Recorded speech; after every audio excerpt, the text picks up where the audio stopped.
All right, everybody. So good to have everyone here. And this is something I have wanted to do for a little while. Do some, I guess, how can you say, just straightforward audio commentary on a very popular book that we see really reference heavenly in what I would call anti-oneness circles. And the book is called Two Powers in Heaven by the acclaimed scholar Alan F. Siegel. And I wanted to let the book play from an audio standpoint. I want to just give some commentary now, just for a disclaimer for all of those that are listening.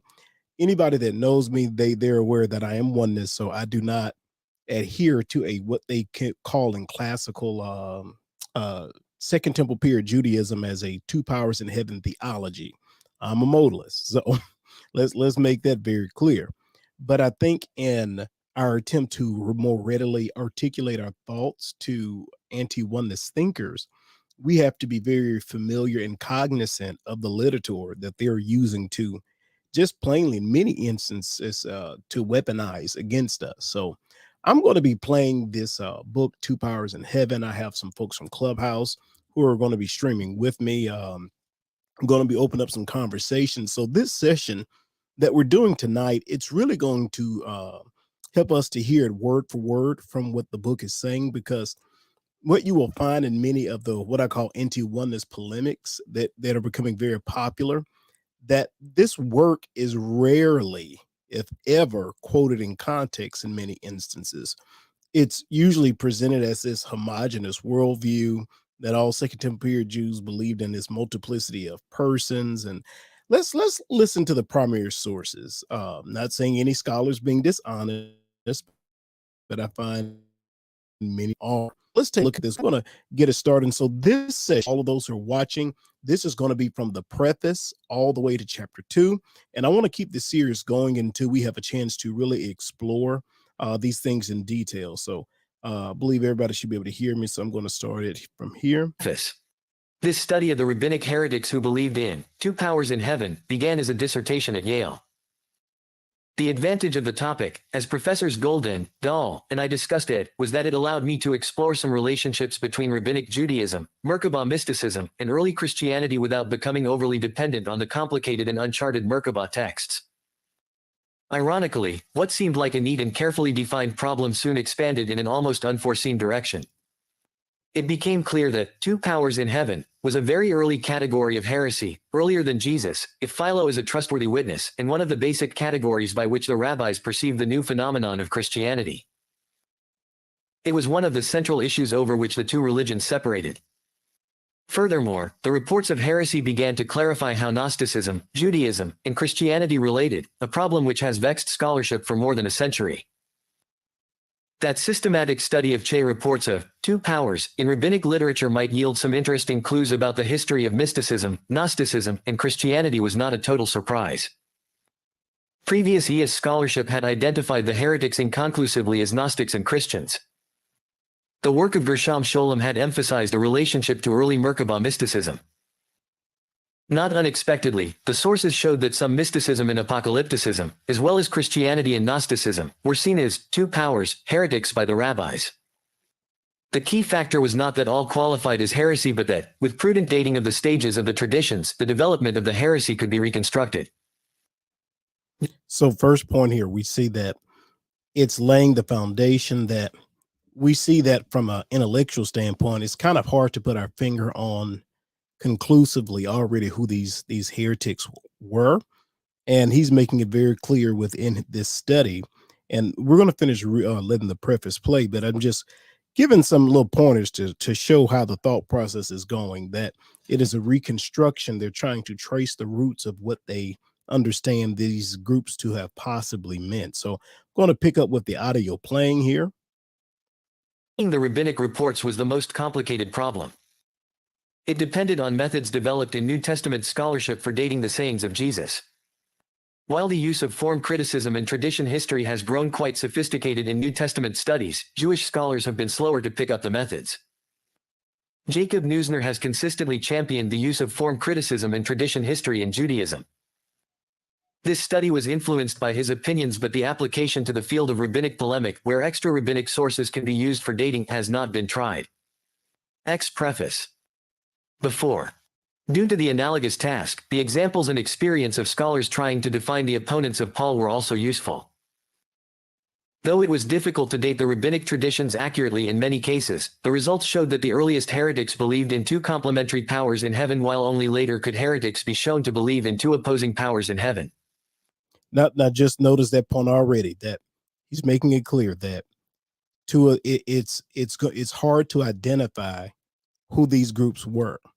So I mean, and this is just the preface. We haven't even got into the meat of the book yet. But I just want, many times when we read, we're so eager to get into the main chapters where the arguments are, that we don't really give enough attention to the foundational details as it relates to what these people may have been thinking. So let's pick up with the preface. The extra rabbinic evidence allowed the conclusion that the traditions were earlier than the 1st century. Furthermore, in comparing the literature, it was possible to define a number of dangerous scriptural interpretations central to the heresy and show how the rabbis countered them by bringing in other scriptures which unambiguously stated God's unity. From this evidence, it became clear that the basic heresy involved interpreting scripture to say that a principal angelic or hypostatic manifestation in heaven was equivalent to God. This heresy was combated by the rabbis with verses from Deuteronomy and Isaiah which emphasized God's unity. Common sense tells us to expect discussions of monotheism in rabbinic Judaism. After all, strict monotheism has been one of the central characteristics of Judaism throughout the ages. However, rabbinic literature, unlike Greco-Roman Jewish literature, does not often discuss theology directly.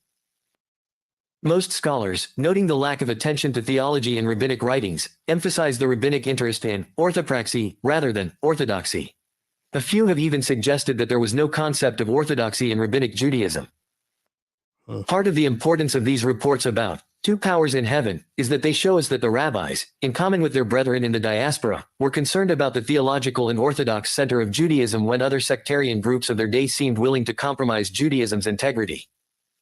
This study gives us actual evidence of one of the central issues around which rabbinic orthodoxy formed. Besides, so just already we're getting, and what I liked about the preface a lot is that it gives us context into the sociological, the theological, I guess, mindset that surrounded many of what we call, from a chronological standpoint, Second Temple period Judaism. That the Jews that were a part of what we call the diaspora, right, or who were living in the land of Israel and surrounding areas during the time period of the Second Temple, that the idea of a monolithic Judaism was not the case. Now, you may say, well, this is an odd claim to make. Well, no, I think it's pretty established. We even have that in our Bibles as we look at the claims of, them worshiping to Ashtoreth and all these various things. There was some theological diversity going on. Now, the issue was it good, and I think that's the real question that we have to take in entirety. The diversity that we saw, was it something that was to be celebrated? And one of the key arguments I hear many times when people use the Merkabah and all these different things talking about the two powers in heaven, they try to present this as if this was a mold for the standard thinking of Second Temple period Judaism, right? Now, you have Jews who have experienced Hellenism and all these various things. So I always think it's a bit disingenuous when people, in their zeal to find any hint and shred of evidence of a polypersonal being of God in the Old Testament, will just without shame just distort Old Testament scriptures. But there are even many that are just trying to present this is the uniform viewpoint they all held, which, if anything going on, that just wasn't the case. But we're going to pick up and continue reading here, or listening rather. Besides the obvious relevance of these findings for understanding the rabbinic movement, this study has ramifications for Christian historians in two important areas: 1, the development of Christology, and 2, the rise of Gnosticism. On the subject of Christology, the rabbinic information emphasizes the scriptural basis for Christological discussion. According to rabbinic description, it does not seem necessary to believe that early Christians merely associated Jesus with some pre-existent savior model who came equipped with a fixed title and job description. Rather, it appears that the debate between Christianity and Judaism proceeded partially on midrashic or exegetical lines. Preface 11. Ambiguous passages in Scripture were clarified by each side of the debate through the use of other scriptural passages which mentioned the same vocabulary or concept. Consequently, this study supports a growing number of New Testament scholars who do not feel the need to postulate a pre-Christian, Son of Man, Redeemer figure with which Jesus was identified. The character of the rabbinic debate makes it possible to see Christology build through exegesis rather than through hypothetical, pre-existent titles. Christians, believing in his translation to heaven, could have applied to Jesus a number of passages describing either God's principal angel or some other divine but anthropomorphic manifestation described in Israel's scriptures. There is no need to postulate a previous title, Son of Man, or even outline a complete model of the figure. The unity could easily have been achieved in applying all the different traditions to Jesus. The title would then emerge later, as a result of the exegesis. To be sure, the New Testament never calls the Christ an angel and clearly argues that Jesus is higher than the angels. But, and I want to make a note there, because as we go into the book, one of the chief, how can you say, the chief arguments that will be made is that, you know, Jesus is the angel of the Lord, which we're going to explore that, which I have to say, and maybe there are a handful of Old Testament instances that if a person felt like, well, maybe some of these Malach Yahweh appearances were, in fact, an appearance of God in the Old Testament, him doing that in the form that, you know, the Jews would have recognized, understood. I mean, I'm not going to fight you over that, because far be it from me being a modalist to just outwardly say, oh, that God doesn't manifest himself. I don't think that'll be outside the reigns of oneness orthodoxy. But at the same time, to try to fix this unmoving theology of the angel of the Lord always being, I just don't know if I can go that far. I think that's a little bit assumptive. And usually, and this is why sometimes when people approach it with an angel of the Lord viewpoint, why I have been so suspicious of it of the past, because usually it's used to try to some way show Jesus in the Old Testament apart from being the Father, which uh, even the Trinitarians don't do a good job at that. But I'll say this before I continue the audio. Another reason why I'm so hesitant many times to go overboard with the angel of the Lord type theology is because the first time we see this approach to the angel of the Lord being identified as the pre-incarnate Christ at every instance, it was through a guy named Justin Martyr. It was his hermeneutic that really put things like that into place. Now, the issue that I have with that is that that's a little suspicious, because we have a guy that has said that he's a Christian in philosopher's garb, you know. So I don't know if I trust his theology all the way that clear.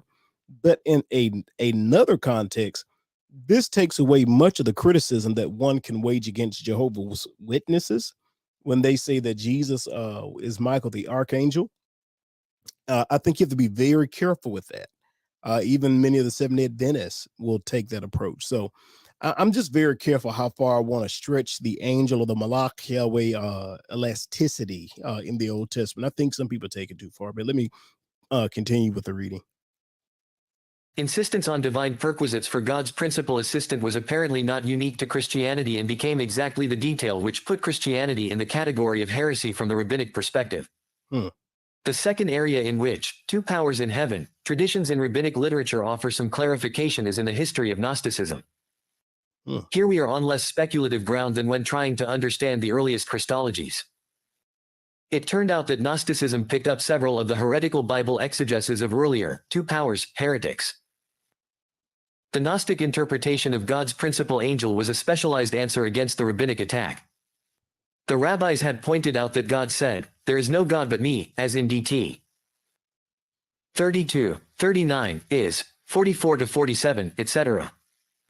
The Gnostics invented a mythical scene in which those scriptures could have been said, yet not be evidence against Gnosticism. They claimed that the God of the Jews said he was unique, but he was an ignorant and limited God. In claiming this, they reserved half of the text's characteristic of the principal angelic mediator for their Gnostic redeemer while attributing the other half to the evil demiurge who was the God of the Jews but not the author of salvation. Hopefully all of my listeners and those that are with me on Clubhouse, you've caught that, right? That, and I'm going to just read the last subsection of the audio.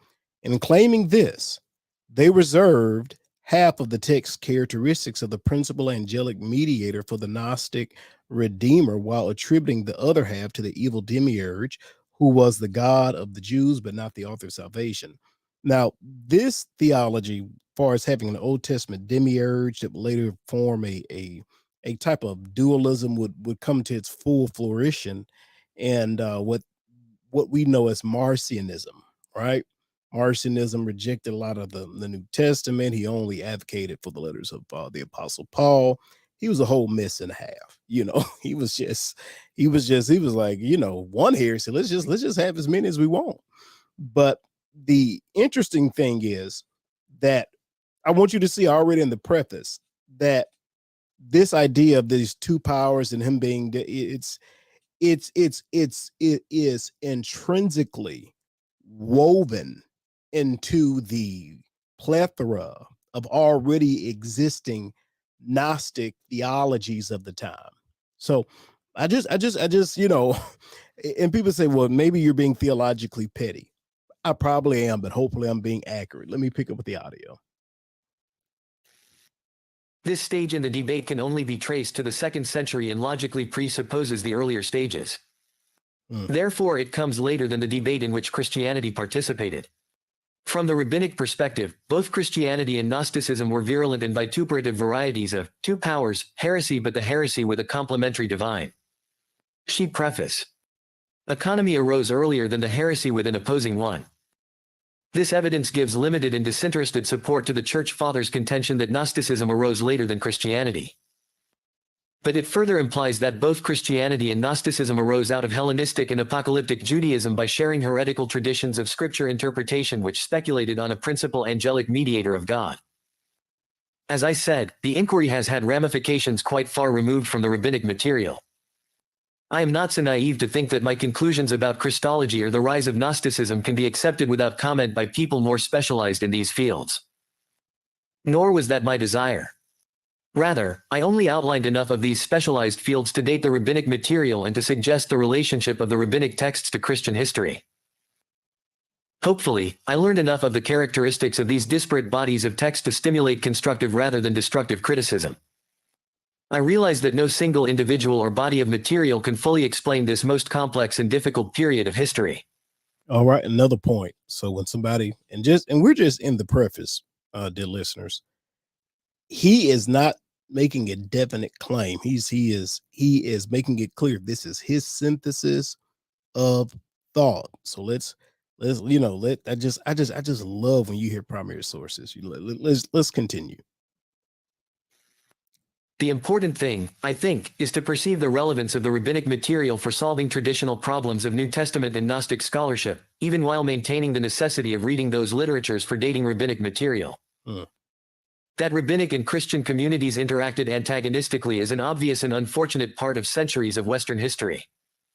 This study has shown me that, ironically, in spite of the enmity, the witness of each community is necessary for understanding the history of the other. Since this book started as a dissertation, I have had the advantage of much significant advice. Anyone familiar with the study of Hellenistic Judaism or New Testament scholarship will recognize the debt I owe to Professor N.A. Dahl. I have cited his works when specifically relevant, but his insight and knowledge extend far beyond explicit citation. His direction and encouragement underlie the whole. I also owe a debt of gratitude to many scholars who served as my advisors.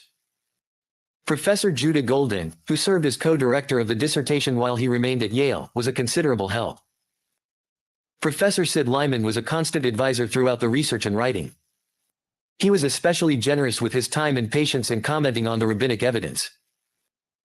I have also received much helpful direction from my colleagues and teachers at Princeton and Yale.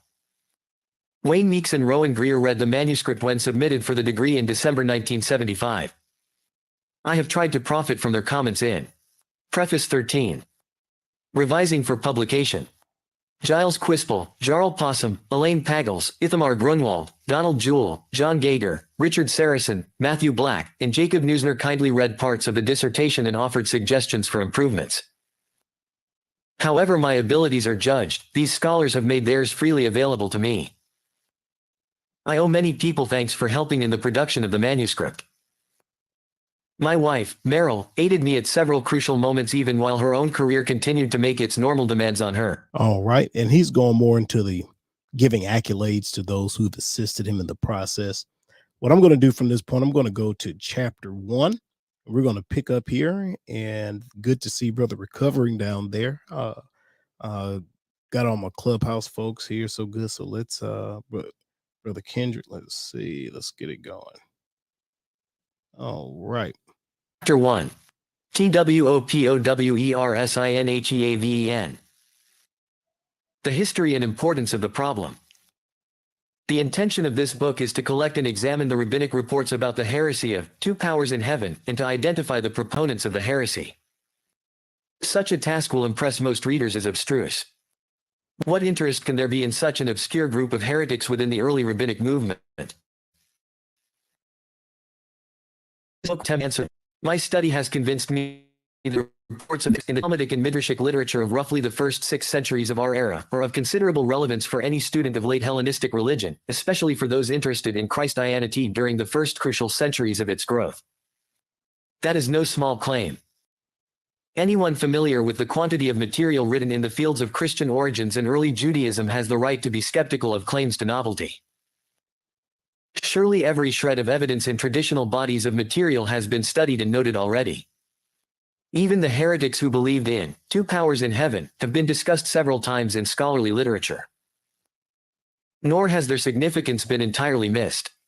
The sectarians have been identified, albeit inconclusively, both as Gnostics and as Christians.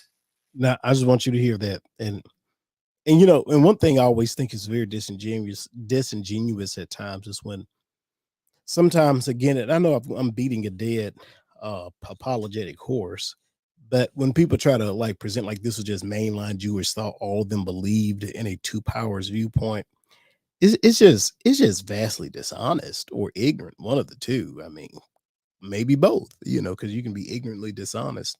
You know, but he calls in that last segment that he read, these sectarians have been identified, albeit inconclusively, both as Gnostics and as Christians. So this is going to be a consistent theme that we don't really know who these people were exactly.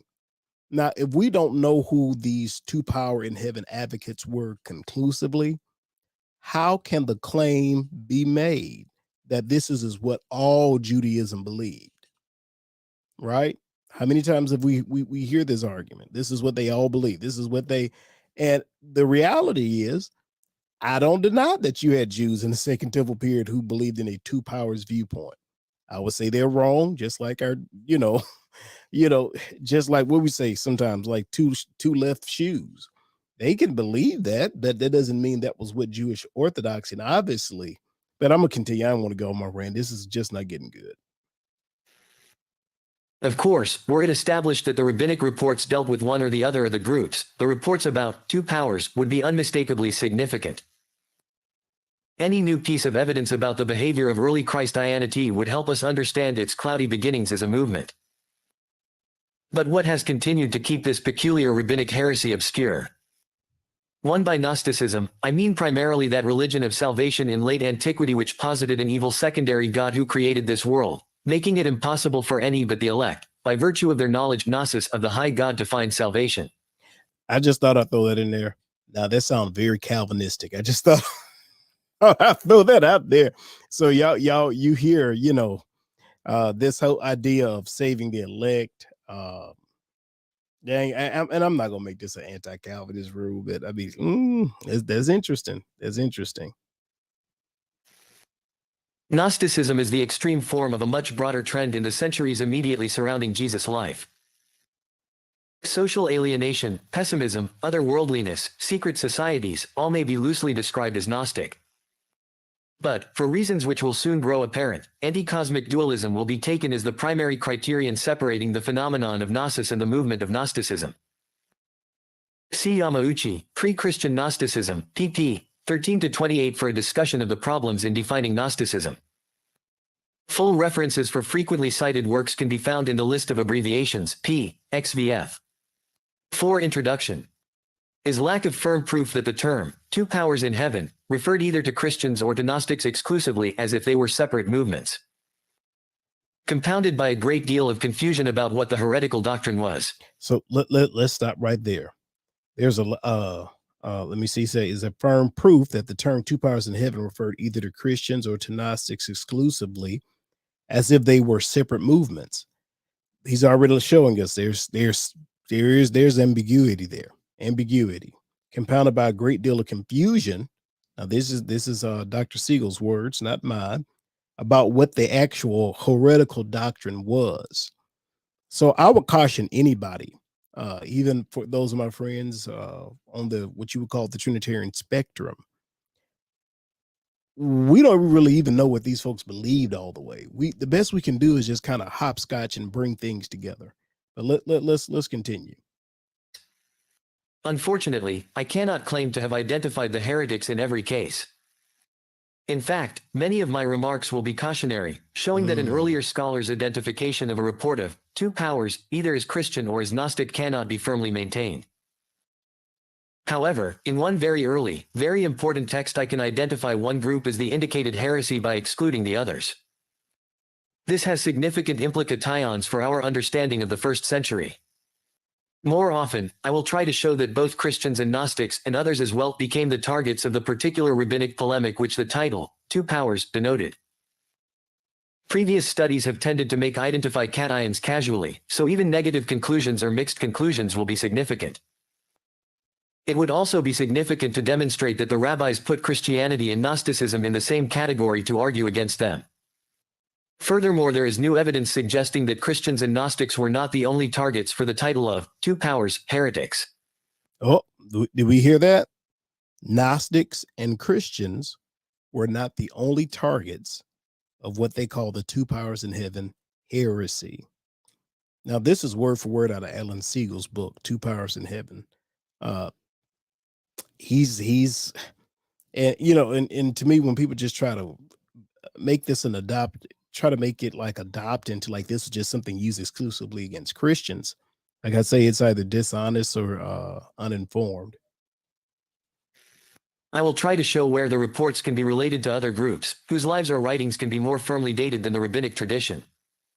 Whenever it is possible to isolate reports and date them, a constant concern throughout the paper, I will try to sketch out a history of the various heresies in Judaism which, in turn, may illuminate the darkness regarding the origins of Christianity and Gnosticism. Needless to say, if the problem of the two powers heresy could be solved in a straightforward manner, it would already have been solved. However, writers like the Christian heresiologists, who composed special tracts against their enemies, were rare, and an intellectual like Origen, who actually quoted his opponent copiously, was unique. The rabbis stuck closer to a more effective procedure of their day for dealing with opponents, illusion and polemic. They did little to characterize their enemies, especially when to do so would have had the effect of spreading the error further. Such an exercise would have impressed them as unwittingly publicizing evil or, as they would have said, as an opening of the mouth for Satan. Consequently, identifying any of the opponents of the rabbis in rabbinical texts is still a vexing problem. We must realize that problems abound even in the definition and two powers in heaven 5. Etymology of the rabbinic word for sectarian or heretic. Hebrew. Min, pi. Minim. Tula English. The words sectarian and heretic express different degrees of disapproval and social distance. A sectarian is probably best described as a disapproved rival among many factions within the parent group, while a heretic is someone who began in the parent group but who has put himself beyond the pale with respect to some canon of orthodoxy. The transition between sectarian and heretic in rabbinic literature would have been apparent only when rabbinic Judaism was acknowledged to have become normative. Unfortunately, there is no scholarly consensus about when rabbinic thought became orthodox. Furthermore, the rabbis assumed that their interpretation of Judaism was always orthodox and never distinguished clearly between sectarians and heretics.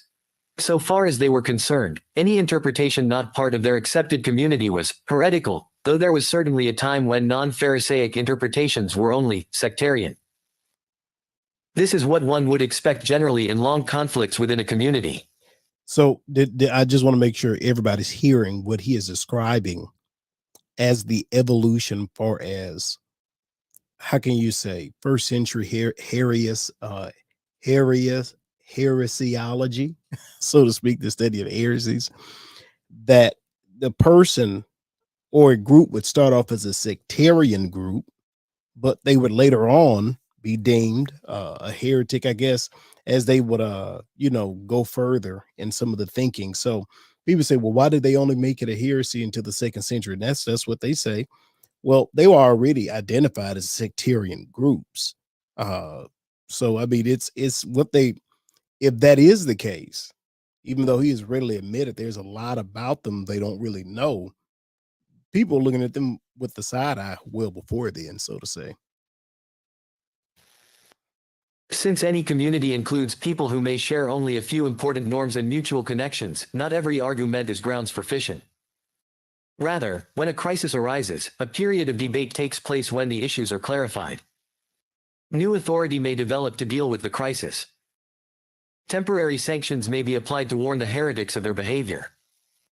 Only at the end of a long process of definition will the heresy grow clear. However, after the limit has been set, the past history of the issue may be seen in much less ambiguous light. Once the end point is known, the development takes on a different aspect. MHI, heretic seems to have no convincing antecedents in biblical Hebrew. Joel, Blick, H, page 71, derived it from M3MYN, believer, like pistos, which seems improbable. For a complete bibliography and discussion of the problems, see F. Elbogen, page 36, Simon, Varus Israel, page 217f, and G. Honeck in the appendix to his study Jude and Christendom, page 398, Levy, NHW, 3, 104a derived the term from the Arabic root meaning to lie, speak falsely, by comparing it with the assumed etymology of the Syriac, mania. However, mania is equally likely to have been a loan word from the Greek, meaning madness. Herford, page 362 suggested that the word came from a root shared by Hebrew and Aramaic, min in Hebrew, zn in Aramaic. The word is associated with the Hebrew word, znh, meaning, to commit adultery. Bacher's suggestion seems the most plausible to me. He derived the word from the Hebrew, myn, meaning, kind, or, species, or, sex. From this it acquired the secondary sense of, sect. Finally, in rabbinic literature it became the word describing a member of that sect, a development paralleled by the word, gwy, which meant, nation, in biblical Hebrew but evolved the meaning of, Gentile, in rabbinic Hebrew. The double entendre that Herford noticed would hold in any case. 6. Introduction. What we know about the rabbinic period seems to follow this general model. The standard, rabbinic modes of expulsion, Herman ndwy, do not seem to have been formalized in the 1st and 2nd centuries. At least, we do not have good evidence to suppose their use against the minim. However, the process of exclusion was certainly well underway by the time of the Mishnah's codification, 200 CE, for the Mishnah prohibits the leader of the service from saying certain benedictions associated with the minim. For since the instrument of expulsion is liturgical in this case, perhaps we may trace the process back to the Yavneen community where Gamaliel, about 80 to 115, ordered Samuel the Small to compose a benediction against the minim. Greater than this would have made participation in synagogue services impossible for anyone identifying himself as a min. Though the tradition is from a later source and may have been embellished in many respects, such a development would not be unexpected in the Yavneen community, which had to deal with the problem of understanding what the term Jew, wasto neon after the temple was destroyed. Therefore we are dealing with a definition of the limits of Judaism which developed over the time and which may not have reached uniform practice until the very QND of the 2nd century. Logically, one would think that a non-Jew would qualify neither as a sectarian nor as a heretic. Unfortunately, strict logic does not apply to the situation. There is a certain amount of evidence that the rabbis occasionally used the word min loosely to describe Gentiles whose beliefs and practices resembled the Jewish heresy under consideration. One thing is certain. The earlier scholarly attempt to identify the minim as a single group was misled. F greater than a variety of Jewish sectarian groups fell heir to the rabbinic designation minimum. Depending on the context and epoch in which the specific tradition arose, min could refer. Isaac Goren Furtman, The Limits of the Religious Community, Expulsion from the Religious Community within the Qumran Sect, Within Rabbinic Judaism and Within Primitive Christianity, Lunkel, 1972. He relics on the work of C. H. Hunzinger, Die Jüdische Bandpraxis im Ne Uds Tarn Edlich en Ziedelter Göttingen, 1954, and J. E. Mignard, Jewish and Christian cultic discipline to the middle of the 2nd century, Boston, 1966. The Samaritan, Sadducee, Gnostic, Judeo-Christian, and many others. 7. This contributes to much of the confusion in identifying heretical groups and makes the careful determination of the place and date of the rabbinic traditions all the more important. Furthermore, in order to identify the various sectarian groups, one must also identify the heretical doctrine espoused by those groups and find evidence that the doctrine can be clearly associated with an historical group at the time the rabbinic tradition arose. Those heretics who believed in two powers in heaven present a more promising target in the identification of sectarian groups than do other heresies, because some kind of dualistic doctrine is inherent in the rabbinic designation. However, as we have seen, that definition of dualism must be broad enough to include Christianity as a referent. At its beginning, Christianity was rather more binitarian than Trinitarian, emphasizing only Christ and the Father as God. I just want to make a note there because, and I don't want to seem like, especially those who are listening on YouTube, that I'm just, see, I told you so. That's definitely not what I'm trying to do. But I have said this, that if one is going to properly use the two powers in heaven argument, it would seem that it complements more of a binitarian viewpoint, if that's the angle that they're trying to honestly use a scholarship in, which, there's just an observation I was going to make. Let me continue. Since Christianity has been suggested as a candidate for the heresy by scholars, we must be prepared to allow that the two powers in heaven were complementary instead of opposing deities as one normally expects. The heresy may have been binitarianism or ditheism, depending on the perspective of the speaker, but not necessarily. Did anybody catch that? Because we've gone past the group. Now we're trying to identify what it is. This is why I believe in the book by Peter Schaefer, if I am remembering it correctly, and definitely somebody in the chat who can bring it to my memory, I'm sure they can help me. I believe Peter Schaefer wrote the book Two Gods in Heaven, I believe, because there are two options for understanding two powers in heaven. You can understand two powers in heaven to be two different persons, which many of our friends who have a different worldview try to propose, but more accurately, it speaks to two gods. This is why he said ditheism, because ditheism is the belief in two gods, right? Whereas in binitarianism is the belief that there is more than one person in one God. Trinitarianism teaches there are three persons within the one God. Binitarianism teaches that there are two persons within the one God. Ditheism it's just outright polytheism, right? And sometimes kind of hard to tell difference. So, not necessarily opposing dualism. Thus, propounding a strict definition of the heresy before looking at the evidence will be impossible.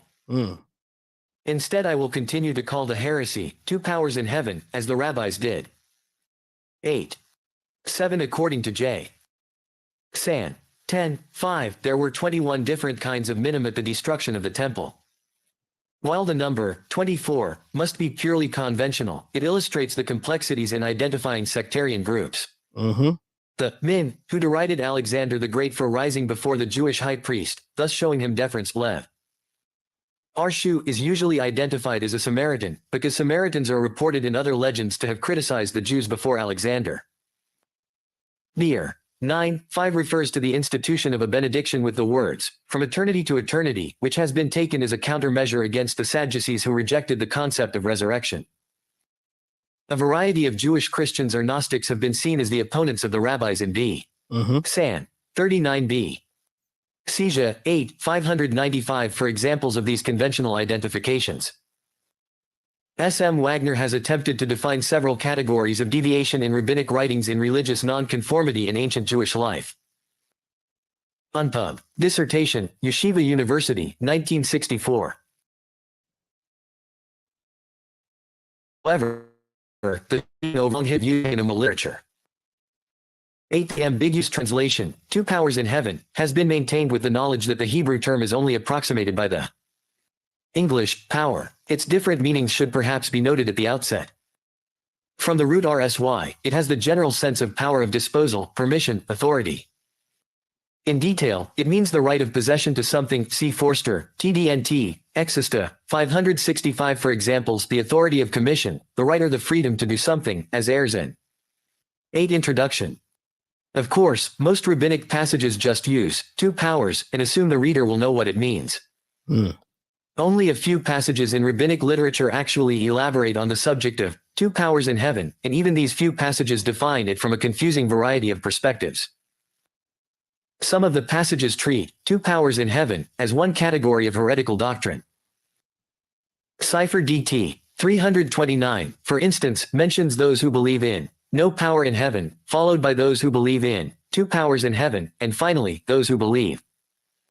Descendants at law in Ket 9:5, the divorced women in Ned 10:3, the marriage Ned 0:3, etc. When contrasted with HWBH obligatory, it means optional, or recommended, or voluntary. It can mean power, in the sense of capability, or ability, as when someone is able to move himself voluntarily, under his own power.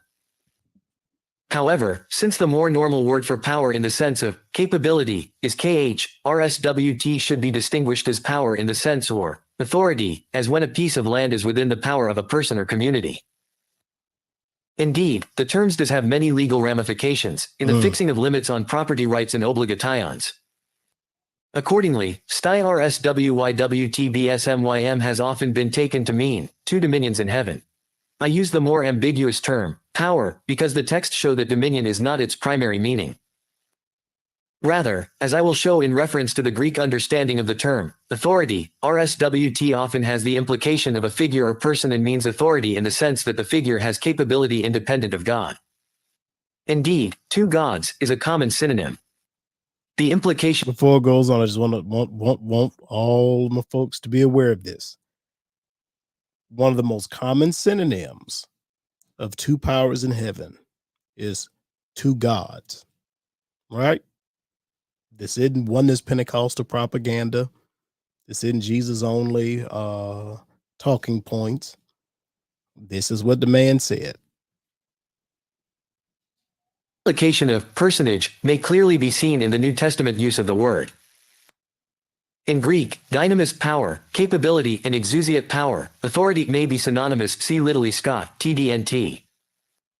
The LXX often translates MLKWT dominion as exousia or dynamis, though sometimes with other words as well.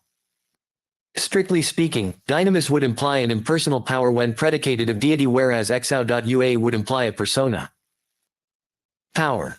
However, these distinctions become clouded in Hellenistic Jewish texts where the dynamis of the deity is sometimes hypostatized as a separate person.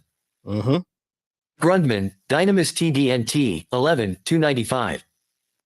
Thus the exercise of God's power may be personified in the forces of angels who bear different names, such as archai, kyriotets, eklektoi, exousiat, thronoi, dynamis.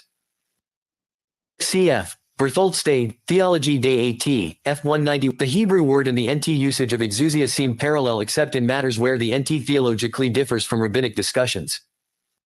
Forster, TDNT. In the NT, exousia may also mean the power of Satan, though it is sometimes seen as a derivative of God's power. In relation to Jesus, where it denotes his divinely given power and authority to act, it goes beyond rabbinic theology where only God can act independently in the heavenly realm, and thus gives credence to the rabbinic use as a charge against Christian heretics. In Christianity, it may also be used for the authority imparted to the Church. Forster, Op. CIT, for examples. Then too, the NT uses exousia, together with archai, dynamis, and kyriotets to describe supernatural beings. It is clear that what the rabbis objected to was not other heavenly beings. They too told stories about angels. However, they were particularly scrupulous to avoid the connotation that any heavenly being could exercise independent authority, and every detail in characterizing a heavenly being's personality made that danger more real. It will become clear, then, that the rabbis will object to two powers heresy because they view it as a two authorities theology. Two powers in heaven 9. So just the reason they're objecting, because they're seeing it basically as polytheism. I mean, two authorities. And many of the anti-oneness thought that many of our friends sometimes may use in trying to project this work as a defense. The argument, and again, of course, I respect anybody's right to see it differently. It seems that it hinges more on being opposed to polytheism, right? So let's continue. 9. That God has neither the power to kill nor to preserve. Of course, the categories for defining the heretics lack consistency. The expected parallel, many powers in heaven, does not appear here, though it is attested elsewhere. The third group is defined in different categories than the first and second. The reason for this is that the rabbinic source is primarily concerned with the exegesis of the scripture under consideration, DT 32-39, which turns out to be a powerful argument against heretics. It is only secondarily concerned with categories of doctrine. Throughout the paper, considerable attention will be devoted to the pattern of scriptural citation because the scriptural supports for heresy and orthodoxy were of primary importance to the rabbis. Their attention to scripture will guide us in reconstructing the argument between the rabbis and the heretics, at least as the rabbis saw it. After this has been done, it will be possible to assess the rabbis' perspective about the content of the heresy. By outlining the difficulties encountered merely in defining terms, I am suggesting that previous studies have artificially simplified the problem. Yet, I do not mean to imply that the previous research is irrelevant in the gargantuan task of identifying these heretics. Previous researchers have been mature scholars educated since youth in traditional texts. Rather, the passage of time has brought new information and new methodologies to light, making it possible to refine their insights and correct their biases. To appreciate the problem of partiality, one must survey the approaches that scholarship has taken on the problem. Heinrich Gretz began the study of two powers, heretics. He was attempting to relate the reports of Gnosticism and anti-Gnostic polemic in the writings of the Church Fathers with reports of sectarianism and heresy in rabbinic texts. Gretz's analysis of Gnosticism centered on the figure of Elisha ben Abuya ca. 110–135, whom tradition had branded the arch-heretic. Elisha ben Abuya was disrespectfully named other by the rabbis, as if he were too infamous to name directly. Gretz saw Elisha b. Abuya as the model antinomian Gnostic. The relationship between Ahur's apostasy and two powers in heaven is based on a long passage in the Babylonian Talmud Hag 14b, which 0. The literature on Jewish Gnosticism from Krochmal, Morin Abuke Hazement Lemberg, 1851, in Gretz. Gnosticismus can be found in Blau's article in Ja. v. 686. See also Weiss, Dor. 2, 125 ff. Some modern problems are summed up in Armel. Wilson, The Gnostic Problem, London, 1958. 10. Introduction. Concerns four rabbis' mystical journey to paradise. For Gretz, the passage became the paradigm of Hellenistic sectarian possibilities. In this passage, four sages, Akiba, Simeon b. Zoma, Simeon b. Azai and Ar, are credited with an ascension to paradise, the part as while yet alive. Only Akiba is reported to have survived the journey unharmed. For Gretz, Ar exemplifies of the antinomian wing of Gnosticism, Simeon b. Zoma and Simeon b. Azai are representatives of the moderate Jewish Gnostic wing. Only Akiba is exemplary of Jewish anti-Gnosticism. Gretz described Ar as an antinomian because he is elsewhere reported to have stopped observing the law. His Gnosticism was supposed by Gretz to derive from an incident on this heavenly journey. Having successfully avoided the dangers of the voyage, Ar arrives at the Pardes and sees the angel Metatron enthroned in heaven. Astounded, Ar asks whether there are two powers in heaven, and becomes a heretic when he returns to earth. Gretz associated two powers in heaven with the anti-cosmic dualism that appears in extreme Gnosticism. To do so, he emphasized Metatron's resemblance to the Gnostic demiurge, who created an evil world and then tried to keep men from discovering the good, high God beyond his influence. Since Metatron is pictured as writing clown the merits of Israel, and since he is reported to be Moses' teacher in Kabbalistic literature, Gretz reasoned that he must be equivalent to that Gnostic God who has sovereignty over all earthly things. He must also be seen as subservient to a higher God, since the Talmud reports that he is punished by God for giving Ar the wrong impression. Consequently, the reports of two powers in heaven were seen by Gretz as extreme Gnosticizing within Judaism, a tendency exemplified by Ar and characterized by a rejection of those aspects of Judaism which were difficult or dangerous to observe in the Hadrianic persecution, which he dated before the Bar Kokhba revolt. Even so, Greeks saw Gnosticism as a Hellenistic phenomenon. It arose outside of Judaism and entered it during a time when the convenient adoption of its principles made life easier for those without the courage to stand fast to Judaism's monotheistic orthodoxy. Greets' dating and theories have deservedly been criticized because of his speculative reconstruction of events. However, every scholarly inquiry into Jewish Gnosticism has continued to assume that reports of two powers in heaven are part of its subject matter. 10 other scholars have blithely assumed that two powers in heaven refers to Christ. See page 60f, chapter 3 for a fuller discussion of the problem. Two powers in heaven 1-1. I Unapologetically.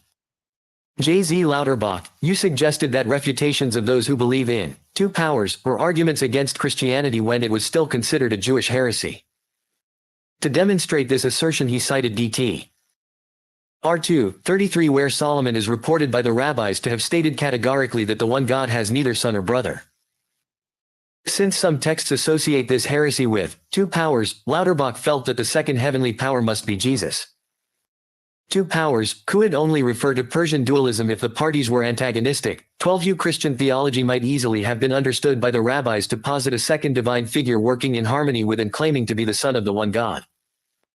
R. Travers Herford 13 also dealt with the rabbinic evidence but was misled by prior assumptions. As he saw it, his task was to collect all the passages describing Christianity in the Talmuds and Midrash. However, he quickly took up the thesis that all the references to the minim refer to Christians, a view which he maintained in spite of evidence to the contrary. Did you catch that? However, he quickly took up the thesis that all the references to minim refer to Christians. This was his assumption, a view which he maintained in spite of the evidence to the contrary. Wow. Wow. Predictably, he came to the conclusion that the minim who believed in two powers in heaven were Christians, though probably Gnostic Christians. Of course, like other scholars of this period, his conclusion was not wrong for the entire history of the heresy. Herford's primary mistake was methodological. Having taken up a theory, everything was made to fit it, despite information which contradicted his thesis. Only one study in this period dealt solely with the heresy of two powers to heaven. That was the work of S. Rubin. 14 His study defined two powers as any kind of dualism. Hence, he dealt with any philosophical dualism as two powers in heaven, mentioning the Talmudic period only superficially and without any real historical method. He also fancifully assumed that the Talmudic dualists were Manichaeans because the term M resembles the name Mani. A more significant direction was taken by A. Marmerstein as who studied 8 tradition clusters concerning those who believe in 2. U. Lauterbach, Jesus. 12 Lauterbach is assuming that sons and brothers could not be antagonistic in the heavenly economy. However, he neglects to mention that Ahura Mazda and Angra Mainyu are spoken of as brothers in Persian literature and that a monotheistic heresy in Zoroastrianism, namely Zurvanism, assumed that there was a common father.